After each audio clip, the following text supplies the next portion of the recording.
One. Good evening. Today is Monday, June 3rd. It is 6 o'clock in the evening. My name is John Terwilliger, and this is a committee meeting of utilities. On my right is Mr. William Lutz, and on my left is Mr. William Twist. And today we are dealing with a DP&L request for switch gears. Easements. Christie, you're going to educate us. So Dayton Power and Light is requesting easements from us in two different locations, at the South Mulberry Lot and on South Plum Street. They currently have switchgear that is located below grade, and for safety and access of use reasons, they are asking for an easement to place them above grade, essentially. So a switch, from an electric standpoint, think of it similar to like a valve in water. They use it to like isolate areas and be able to reroute the electric. And so they're, for safety reasons for their staff, it takes a higher skill level of electrical line worker to be able to operate in an underground condition. And so they have less of those people with that skilled condition. And so, for instance, if there were an outage and that needed to be accessed, they have a limited number of staff that can do that. And so having it above grade, it's a lower skill set, and so they have a broader, so they can respond quicker and more safely for their staff. From the city standpoint, it will take a couple of parking places in those locations for this structure to be, and essentially it looks like a large utility box, like what you think of in your backyard. That's a smaller version, but a larger above grade structure. Okay. Question?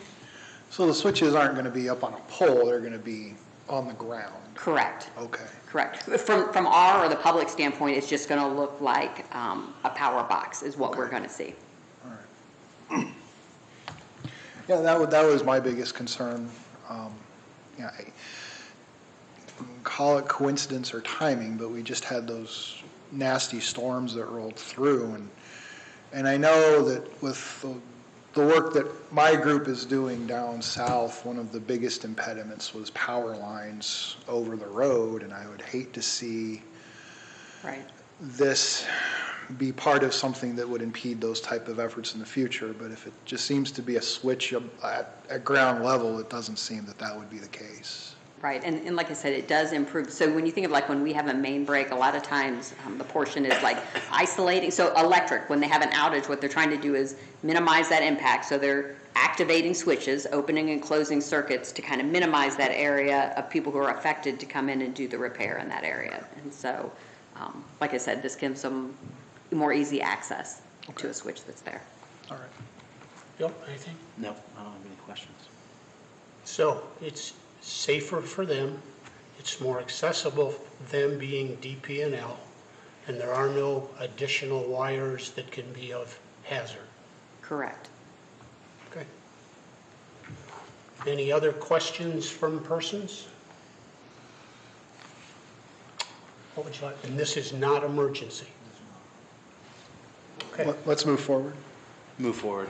So then we will move forward granting DP&L 2 easements to do these switch boxes, switch gears. Yes. Okay?